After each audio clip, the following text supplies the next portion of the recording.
Okay, got my daily goal on my 150s. We had a bounce. I'm sorry, we had a pullback. A little bit of news hit the market, and the market had a little bit of reactivity here. We swept that level, and then we got a mom signal, and then we had a secondary W pattern mom. So let's go back and go into what I was covering before the little, right as I was rendering the prior video, the market suddenly got hit by some unscheduled news. But what I was mentioning in the prior videos, we had this key level in the market. And from that point going forward, the market had been from the overnight session to the US cash session initial pullback to two pivots. We did have a nice M pattern,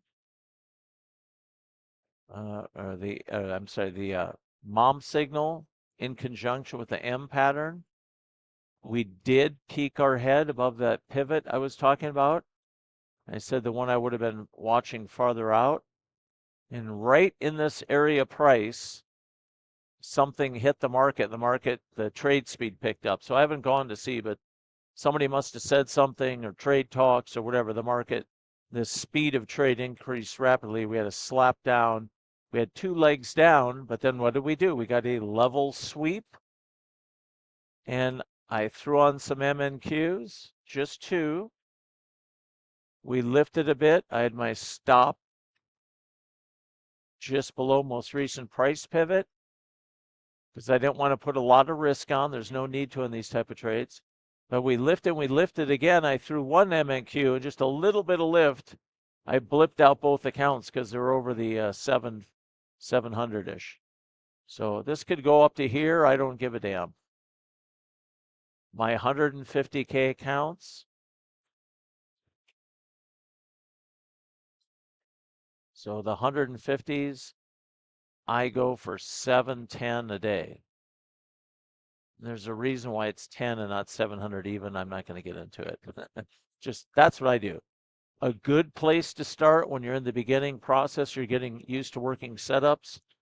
I would start going for about 400 a day on a 150K account. I don't like trading anything less than 150s, just me personally. A lot of people trade 50 or 100K accounts. I don't. You can do whatever you want. I would say go 400 when you can be very successful with that for 2 weeks. Then go to 500. You can do that for a few weeks. The math shows me that on a 150K account, what was the numbers? It was 570. So 570 to 700 is the, like, when you're dialed in, you should be able to at will go into the market 20 to 21 days a month. And maybe other than 2 days a month where you hit your max loss, the other 19 days, you should peg that. And that's manual discretionary. If you get automated, you absolutely can do that. And we're working on that. I'm never going to build an automated strategy for NT8. The platform's just too old. There's too many uncertainties since Kraken's bought them out. I do have an automated strategy for the Quantower side. We really need to get our own custom bar type to make that as efficient as possible. But this end of this week, I'm turning on new stuff in Quantower on my day traders accounts, fully automated with mom signals that I'll be reporting on and starting to put out data on. I'm going to start doing forward testing. I've done optimization with what we have. Once we get our own custom bar type in Quantower, however we do that, not when it's like an indicator. That to me is like an afterthought. When it's actually an integrated part of the platform. And I think we're going to be able to get that accomplished with Quantower. That will take that platform to the level I need it to feel comfortable doing lower time frame, very precision mom-based trading. You know, where I'm like long and out, short out, long, scratch at break even. Long, scratch at break even. Short, maybe make a little bit. Long, uh, loser. Short, loser. Long, maybe make a little bit. Short, when, in other words, I'm going to be taking signal to signal to signal to the point I'm at daily goal or I'm hitting my daily profit loss. And I'm getting that dialed in. It's taken way longer than I expected because we don't like how the indicator is reading the Quantower's Renko when you adjust it. Their Renko is not the best. And we basically given them code to add a Renko that'd be brain dead simple to use, and the code's clean as can be. So hopefully they'll add it. Everybody that uses Quantower will get access to it. We don't care. We just want a Renko that we can use to tighten up and get the best entry on a really good indicator that's unfortunately now on Quantower working on a mediocre bar type. That's only for Renko. If you're on tick charts or volume charts or range bars on Quantower, they're fine. It's just their Renko is not the best.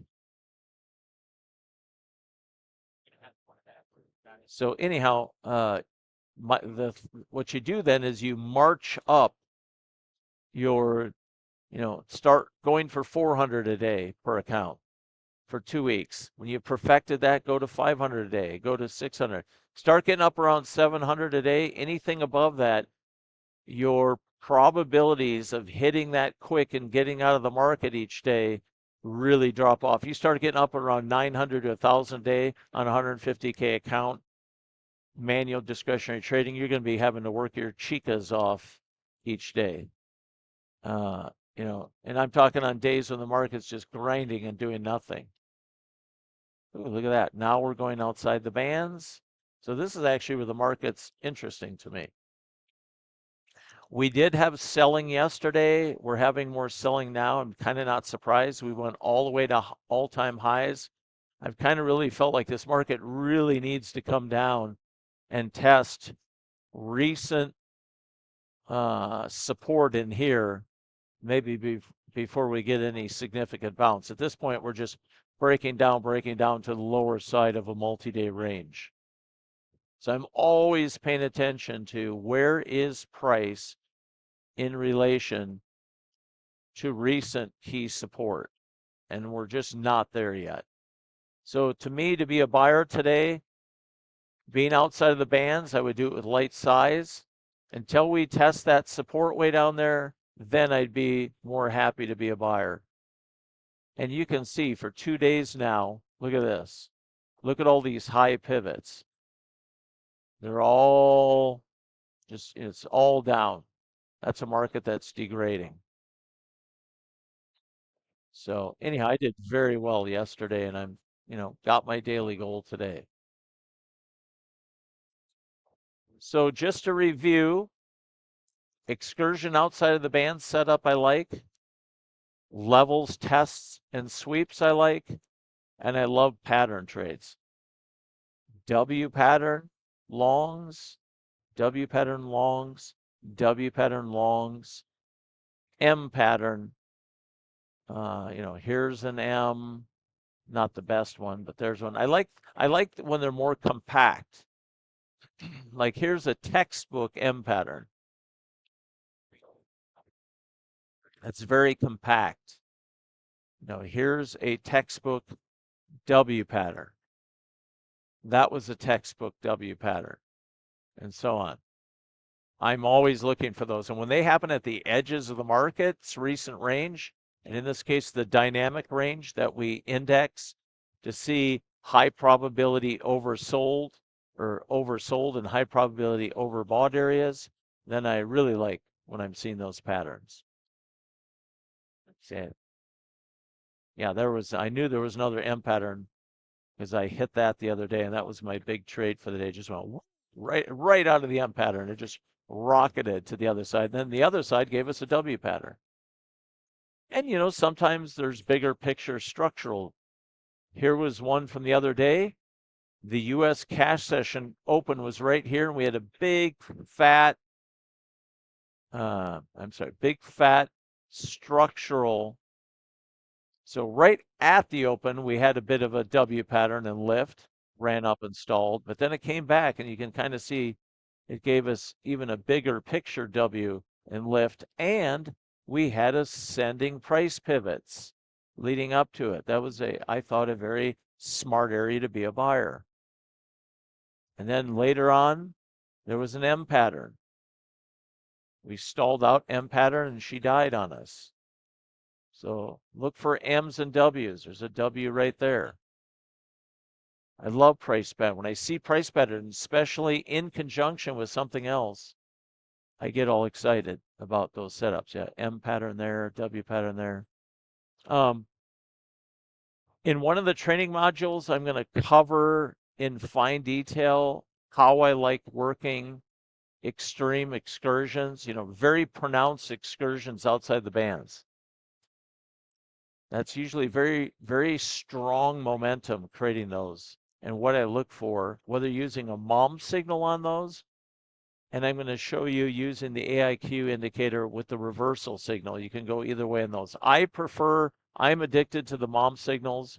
I want to get in after there's some momentum, then I'll get in. But you can see this all over the place.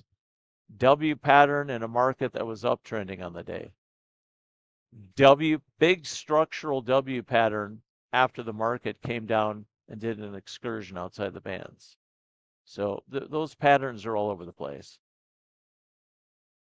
And there we go. So far we came down, and here's some support just below us. So we might have to come down one more time to really test or sweep that area. Then that would be one heck of a nice setup possibility there. So not bad if you want to take the first shot at it. You should have at least gotten your stop now to break even plus. And what I pay attention to if I'm long right here off a excursion outside the bands in conjunction with a mom signal on something like this, I'm paying attention to the lowest pivot on the morning. When I get up to that level, to tell you the truth, I take some off because this is a market that's breaking down. So it very likely could need to go down lower. So I'll take that first bounce. Maybe in this case, if I go in with 3M and Qs, I'll take one off, leave two on. And if I'm lucky, that price gets up to here. That's the area in here I'm going to be watching. If it stalls out, I'm taking those last two off or peaks its head above, and I'm done. I'm done with that trade. These are, or at a minimum, I'm going to move my stop up aggressively. So I'm always paying attention to recent price pivots, helping me figure out where the heck is this market possibly going to stall when I'm in here long. So right here, I would have already taken off some liquidity. If I'm in with threes, I've got two on. I got my stop to break even and plus plus. So let's blow this up. I'll just show you where the entry was. Because the entries, where's the mom signal? The mom signal is way up here. So I'm in this area price. Got my stop at the mom signal. I don't want to risk a lot on this because very likely it was going to come back down, need to retest. So I'm actually just now off the mom signal, hit my 1-to-1 area. So I'm going to take some off because at this prior pivot, I wasn't anywhere near to 1-to-1. There's no reason to take anything off yet. I thought I was one bar before.